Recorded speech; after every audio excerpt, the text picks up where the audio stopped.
ভালোবাসা দিবস উপলক্ষে দেশের প্রেক্ষাগৃহে আলোর মুখ দেখছে ময়না। ভালোবাসা দিবসের দিন মুক্তির অপেক্ষায় থাকা এই ছবিটির গল্পও ভালোবাসাকে কেন্দ্র করেই। ময়না মুক্তি উপলক্ষে গতকাল সন্ধ্যায় জাজ মাল্টিমিডিয়ার কার্যালয়ে হয়েছে সংবাদ সম্মেলন, যেখানে উপস্থিত ছিলেন সিনেমাটির শিল্পী কুশলীরা। এক নারীর জীবন সংগ্রাম, নানা বাধা বিপত্তি কাটিয়ে নিজেকে সমাজে প্রতিষ্ঠা করার গল্পে তৈরি হয়েছে ময়না। আলিমুল্লাহ খোকনের গল্পে যে ছবি দিয়ে ঢাকায় সিনেমায় অভিষেক হচ্ছেন নায়িকা রাজরিপা।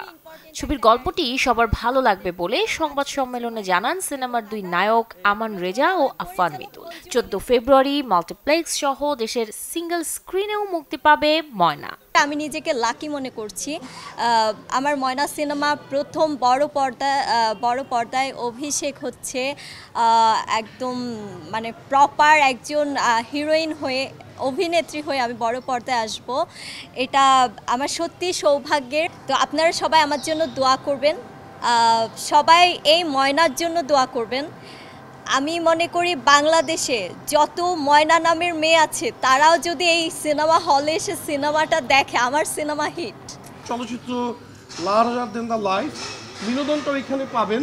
আমাদের দিক থেকে প্রযোজক, পরিচালক বা পুরা কলাকুশলী থেকে আমরা চেষ্টা করেছি একটা বিনোদনধর্মী, বাস্তবমুখী, অ্যাওয়ারনেস ভিত্তিক ছবি চলচ্চিত্র উপহার দেওয়ার।